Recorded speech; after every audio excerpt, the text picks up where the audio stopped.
Это долгожданная мечеть в селе Кукей Карасубазарского района. О ней местные жители мечтали более 20 лет. Раньше они вынуждены были совершать коллективные намазы в старом сельском доме, который купили на собственные средства.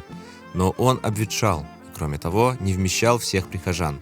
Весной 2022 года при поддержке всех неравнодушных местные жители начали строить новую мечеть. Ana şükür bugün de niyetimizge yettik. Bunda camini kurmak maksadımıza yettik. Şükür cemaat arkalı, sağ olsun cemaat, başka yerlerin cemaatleri, yardım bergen ballar, andamından, çetti yerden kelgen yardımlar bergen ballar için sağ olsunlar ularda. Tek Kırım Tatarlar olmadı bunda, yardım bergenler başka milletler de buldu. Çoksu talakhaneni yaptık. Bazı yerlerde бригадаларын tuttuk.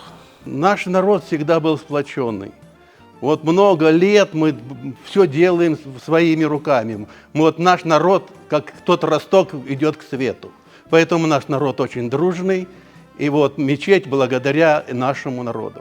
Строительство нового культового сооружения объединило не только жителей села Кукей, а также близлежащих деревень, но и всех неравнодушных.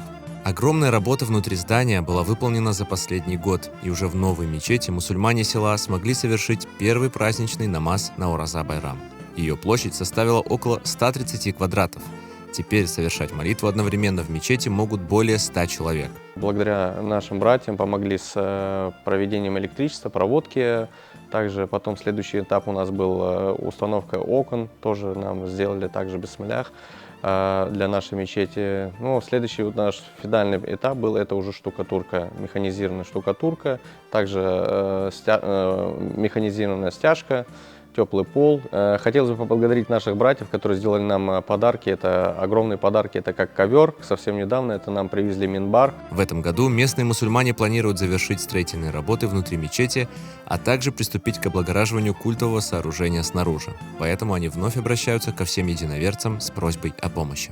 В данный момент на первом месте сейчас у нас стоит это ремонт потолка. Это нужно сделать потолок, это гипсокартон, натяжной потолок, и все это сделать в этническом крымско-татарском стиле, иншаллах. Также впереди у нас, иншаллах, будут сборы на дальнейший закуп батарей для отопления. Очередной этап – это фасад, это сразу штукатурка, утепление фасада, что в этом году у нас в планах сделать. Хотим залить в этом году также фундамент под Абдесхане. Наши сборы продолжаются.